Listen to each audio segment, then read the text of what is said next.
পাওয়া তাই আজ আমাদের এই গান গাওয়া। We have our freedom, but our demands have not been fulfilled, so we are singing this song. Our expectation is a glorious and beautiful country where there won't be hunger, discrimination and jealousy. আমাদের প্রত্যাশা আলোকিত সুন্দর দেশ, যেখানে থাকবে না ক্ষুধা বঞ্চনা বিদ্বেষ। স্বাধীনতা পেয়েছি, পূর্ণ হয়নি তো সব চাওয়া পাওয়া, তাই আজ আমাদের এই গান গাওয়া। Let all the black clouds be removed from our lives. Let there be feelings of hope in this dangerous land. Let our friends be our guide in the road forward. Let our lives be filled with the abundance of harvest. In our eyes we have the dream of freedom. কালো মেঘ বিপন্ন অন্তরে আসুক না প্রাণের আবেগ, পথের দিশারি হোক আমাদের একান্ত জন। ফসলের সমারোহে ভরে যাবে সবার ভুবন, আমাদের চোখে আজ মুক্তির স্বপ্ন আবেগ। জাতীয় প্রতিবন্ধী দিবস, এই দিবসকে সামনে রেখে বাংলাদেশের প্রতিবন্ধী জনগোষ্ঠীর যে স্লোগান, সেটি হচ্ছে বাংলাদেশের উন্নয়নে প্রতিবন্ধী জনগোষ্ঠী। আমাদের দেশের মোট জনগোষ্ঠীর 10 ভাগ মানুষ অর্থাৎ 1,60,00,000 মানুষ বিভিন্নভাবে বিভিন্ন ধরনের প্রতিবন্ধিতার শিকার হয়েছেন। এই প্রতিবন্ধী মানুষগুলির কেউ কেউ নিজ উদ্যোগে বা পারিবারিক সহযোগিতায় তারা নিজ নিজ ক্ষেত্রে সফলতা অর্জন করলেও এর বেশিরভাগই রয়ে গেছে আমাদের দেখার বাইরে, আমাদের দৃষ্টির বাইরে। তবে সাম্প্রতিক সময়ে এই বিশাল জনগোষ্ঠী সংগঠিত হয়েছে, ঐক্যবদ্ধ হয়েছেন, দেশ ও জাতির কল্যাণে অবদান রাখার শপথ গ্রহণ করেছেন। চলুন দেখা যাক কোন পদ্ধতিতে এই বিশাল জনগোষ্ঠী মূল স্রোতের সাথে সম্পৃক্ত হচ্ছেন। প্রতিবন্ধী ব্যক্তিদের অধিকার সম্পর্কিত জাতিসংঘ সনদ convention on rights of persons with disabilities CRPD বাস্তবায়নে বিশ্বের অন্যান্য দেশের মতো বাংলাদেশ সরকারও অঙ্গীকারাবদ্ধ। তারই ধারাবাহিকতায় বাংলাদেশ প্রতিবন্ধী কল্যাণ সমিতি BPKS দেশের অধিকাংশ জেলায় প্রতিবন্ধী ব্যক্তিদের নিজস্ব সংগঠন disable peoples organisation to development DPOD গঠনে সহযোগিতা করে আসছে। এই ধরনের প্রতিটি সংগঠনের আওতায় 3টি করে ওয়ার্ডে 27টি করে grassroot level disable peoples organisation to development GDPOD অর্থাৎ তৃণমূল পর্যায়ের প্রতিবন্ধী ব্যক্তিদের স্ব-সংগঠন রয়েছে। PSID অ্যাপ্রোচে অর্থাৎ স্ব উদ্যোগে প্রতিবন্ধী ব্যক্তিদের উন্নয়ন প্রচেষ্টা পদ্ধতিতে ইংরেজিতে বলা হচ্ছে persons with disabilities self initiatives to development. এই পদ্ধতি বাস্তবায়ন করতে প্রথমে যে কাজ করা হয় সেটা হচ্ছে প্রতিবন্ধী ব্যক্তিদের অধিকার বিষয়ে সচেতনতা বৃদ্ধি ও স্বনির্ভর করে তুলতে তৃণমূল পর্যায় থেকে উপজেলা, জেলা ও বিভাগীয় পর্যায়ে প্রতিষ্ঠা করা হচ্ছে PSID সেন্টার। এই ধরনের সেন্টারগুলো পরিচালনার জন্য প্রাথমিকভাবে BPKS এর প্রশিক্ষণপ্রাপ্ত কর্মকর্তা কর্মচারী নিয়োগ দেওয়া হয়, যাদের অধিকাংশই প্রতিবন্ধী ব্যক্তি। এই ধরনের PSID সেন্টারের মাধ্যমে তৃণমূল পর্যায়ের প্রতিবন্ধী ব্যক্তিদের সংগঠিত করে সমিতি গঠন করা হয়। প্রতিটি সমিতির সদস্য সংখ্যা থাকে 20 থেকে 25 জন।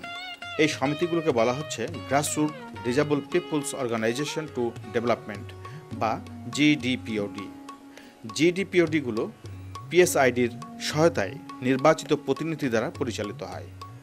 এই সমিতির অফিস বলতে কোনো সদস্যের বাড়ির উঠান বা বন্ধের দিন কোনো স্কুল ঘরকে ব্যবহার করা হয়। প্রতি সপ্তাহে সমিতির নিয়মিত বৈঠক হয়। বিভিন্ন ধরনের প্রতিবন্ধী ব্যক্তিদের সমন্বয়ে গঠিত GDPODগুলো যেন এক একটা প্রশিক্ষণ কেন্দ্র, যেখানে স্বাস্থ্য, শিক্ষা, পুষ্টি, পরিষ্কার পরিচ্ছন্নতা ও নাগরিক অধিকার বিষয়ে সচেতনতা সৃষ্টির প্রশিক্ষণ ও পরামর্শ দেওয়া হয়ে থাকে। এই সকল প্রতিবন্ধী ব্যক্তিদের আর্থসামাজিক অবস্থার উন্নয়নে, কর্মসংস্থানের সুযোগ সৃষ্টি ও আয় বর্ধনমূলক কাজের জন্য সঞ্চয় ও ক্ষুদ্র ঋণ কার্যক্রম পরিচালিত হচ্ছে। ক্ষুদ্র ঋণের সহায়তায় সদস্যরা নানা ধরনের উৎপাদনমুখী আয় বর্ধনমূলক কাজ করে উন্নয়নের মূল স্রোতে নিজেদেরকে সম্পৃক্ত করছেন।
পিএসআইডি সেন্টার কর্তৃক তৃণমূল পর্যায়ের প্রতিবন্ধী ব্যক্তিরা প্রতিবন্ধিতার ধরন অনুযায়ী বিভিন্ন ধরনের থেরাপি সহায়তা পাচ্ছেন।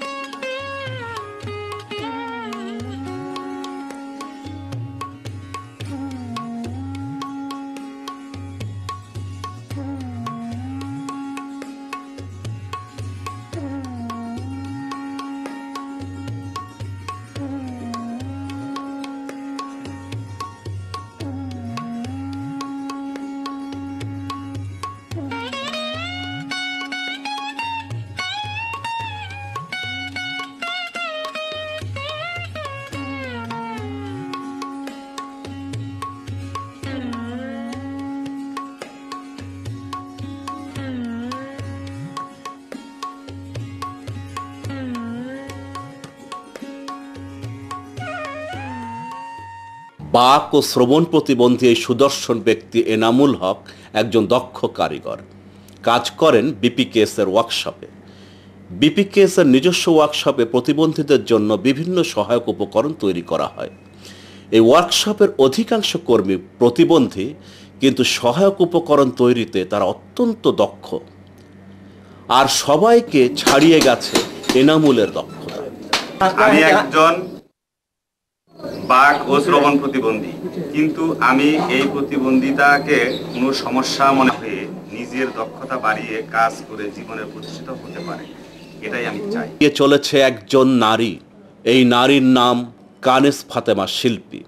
বাস্তবেও সে একজন সৌন্দর্য শিল্পী। আমি জন্ম থেকে শ্রবণ প্রতিবন্ধী। বাক ও শ্রবণ প্রতিবন্ধী কানিস ফাতেমা শিল্পী প্রতিবন্ধিতা জয় করে আজ নিজেকে প্রতিষ্ঠিত করেছে স্বমহিমায়। আমি মনে করি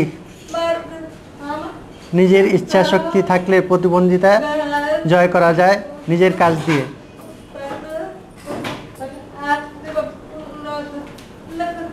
এবং নিজের ইচ্ছা শক্তি থাকলে নিজের সম্মান এবং আত্মনির্ভর হওয়া যায়। আমি মোহাম্মদ ইসমাইল হোসেন সিরাজি। 3 বছর বয়সে পোলিও আক্রান্ত হয়ে আমার পা অচল হয়ে যায়। 8 বছর বয়স পর্যন্ত হামাগুড়ি দিয়ে হাঁটি, বাঁশের লাঠি এবং ক্র্যাচ দিয়ে চলাচল করি। 8 বছর বয়সে আমি প্রাইমারি স্কুলে যাই। আমার পরিবারের লোকজন মনে করছে যে তাকে প্রাইমারি স্কুলে লেখাপড়া করে লাভ হবে না, তাকে মাদ্রাসা লেখাপড়া করে। তখন আমাকে মাদ্রাসায় ভর্তি করাই দেয় এবং পরিবারের সকলের 8-10 জন যে ভাই বোন আছে ওদের মতো করে আমাকে দেখতো না এবং সব কিছু থেকে বঞ্চিত করতো। আমি তাই মনে করতাম। পরবর্তীতে এক পর্যায়ে রাগ করে আমি চট্টগ্রাম চলে যাই। সেখানে এক বাড়িতে লজিং থেকে ম্যাট্রিক পাস করে আসি। বাড়িতে আসার পরে আমি নিজে চেষ্টা করে টেলারে কাজ করি এবং লাইফ ইন্স্যুরেন্স চাকরি করি। পাশাপাশি আলেম পাস করি। পরিশেষে আমি বিপিকেএসে ইন্টারভিউর মাধ্যমে বিপিকেএসে চাকরি নিই। বিপিকেএস চাকরি নিয়ে রংপুর কুড়িগ্রামে 3 বছর কাজ করি, মানিকগঞ্জে কাজ করি এবং বিপিকেএস আমাকে ভালুকাতে বদলি করে। স্থানীয়ভাবে ফান্ড সংগ্রহ করে সবে যায়, তারপর একটা হচ্ছে তাদের বিষয়টা হলো এভাবে যে সমলা জেলাতে রয়েছে ফান্ড সংগ্রহ ওই পূর্ব ভালুকা 1 নম্বর দলে ইউনিটে আমরা একটা স্থানীয় মিটিং করতে পারি। আমার কাজ হচ্ছে প্রতিবন্ধীদের 27টা তৃণমূল সংগঠন আছে, এই সংগঠনগুলো ভিজিট করি এবং স্থানীয় লোকদের সাথে যোগাযোগ করি। আপনাদের মনে করেন মিটিংয়ের সংখ্যা তোলেন, সবাই উপস্থিত হন না? আচ্ছা দেন, সবাই দেন। স্বামী স্ত্রী এবং ছেলে সন্তান নিয়ে খুবই সুখী আছে। প্রতিবন্ধিতার কোনো ব্যাপার না, বিষয়টা হলো উদ্বেগের বিষয়, ইচ্ছার বিষয়, সাহসের বিষয়, শক্তির বিষয়। আমি মোহাম্মদ শহীদুল ইসলাম। এইচএসসি পাশ করার পর সংসারের অভাব অনটনের কারণে আর লেখাপড়া করতে পারিনি, তাই চাকরির উদ্দেশ্যে বিভিন্ন জায়গায় ঘুরেছি, কিন্তু চাকরি পাইনি। আমি একটা বাস ড্রাইভারের চাকরি নেই, কিন্তু হঠাৎ করে আমার সুন্দর জীবনে একটা কালো রাত নেমে এলো। আমি বাস অ্যাক্সিডেন্ট করলাম, আমার 2টি পা হারালাম। সেই থেকে আমার এই জীবন যুদ্ধে আমি নেমে পড়লাম। কিন্তু প্রতিবন্ধী হয়ে আমি নিজেকে প্রতিবন্ধী মনে করি না। এই টাঙ্গাইল ডিপিডি প্রতিবন্ধীদের একটি নিজস্ব সংগঠন, যা প্রতিবন্ধীদের অধিকার আদায়ে, প্রতিবন্ধীদের দক্ষতা বৃদ্ধির জন্য, প্রতিবন্ধীদের সংগঠিত করার জন্য বিভিন্ন প্রকার কাজ করে যাচ্ছে।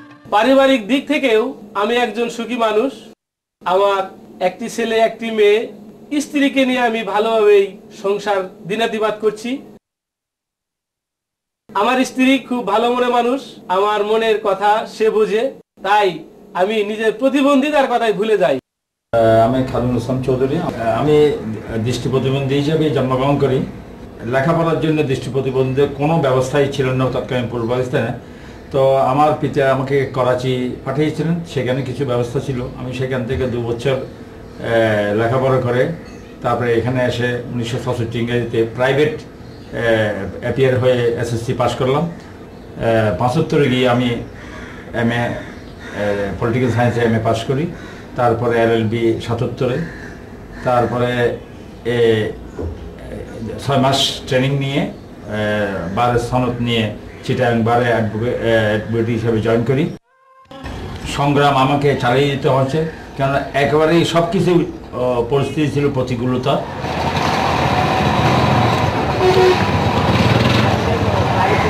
তো আমি 1998 ইংরেজিতে APP হিসেবে সরকার আমাকে নিয়োগ দেন।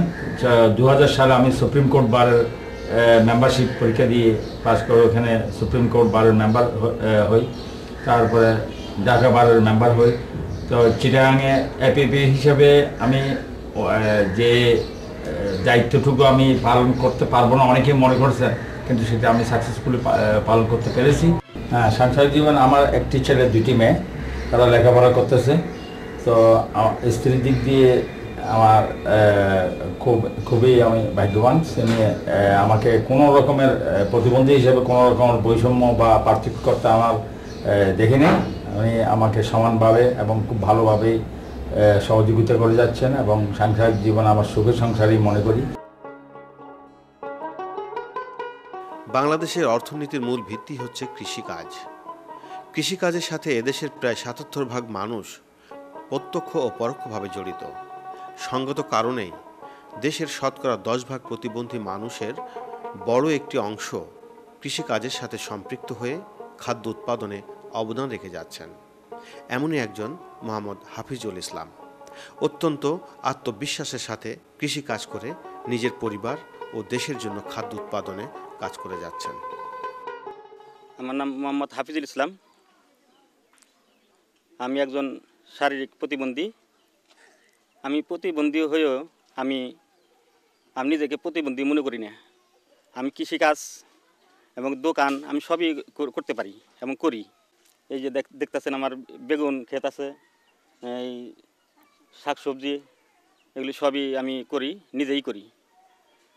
তারপর আমার বুরু ক্ষেত করি, এগুলি আমি নিজেই করি।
ডিপিওর থেকে আমি লোন নিছি। লোন নিয়ে কৃষি খামার আছে, স্কিম আছে, হলার আছে, গরু খামার আছে, এগুলা কাজ করতেছি।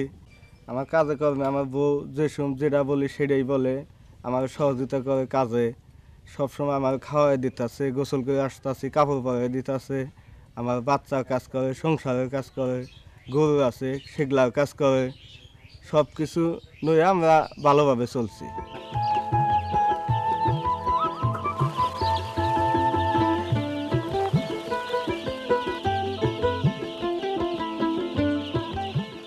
বগুড়া জেলার শারীরিক প্রতিবন্ধী রাজু মিয়া স্বল্প শিক্ষিত এই যুবক হাঁস মুরগি পালনের উপর প্রশিক্ষণ নিয়ে এখন নিজেই একটি খামারের মালিক। তার খামারে প্রতি ব্যাচে 1500টি ব্রয়লার মুরগি পালন করছেন।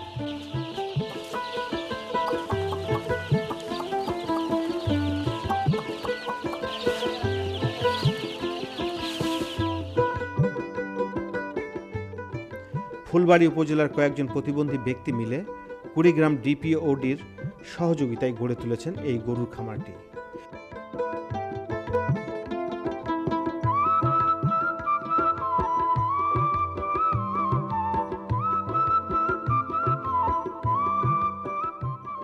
এটি প্রতিবন্ধী ব্যক্তিদেরকে আয়বর্ধনমূলক বিভিন্ন কার্যক্রমে জড়িত হতে উৎসাহিত করছে।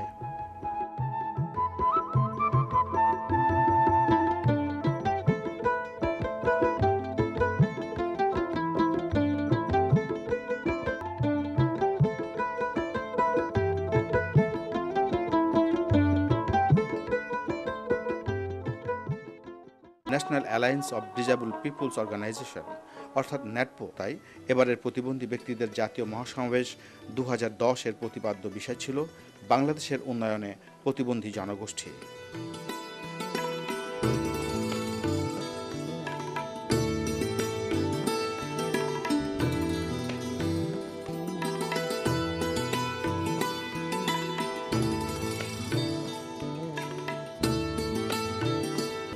মহাসমাবেশ উদ্বোধন করেন 5 জেলা থেকে আগত 5 ধরনের 5 জন প্রতিবন্ধী শিশু এবং নেটপোর সকল নির্বাহী সদস্যদের সাথে নিয়ে সভাপতি আব্দুস সাত্তার দুলাল।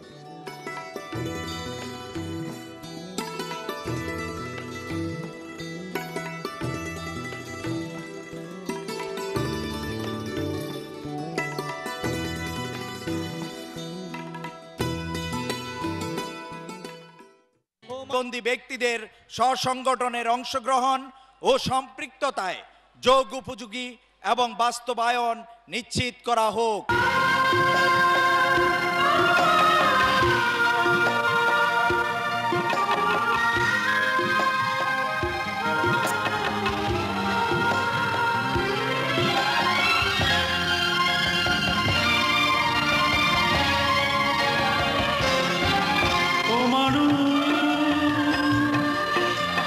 প্রতিবন্ধী প্রতিবন্ধীরা বঞ্চিত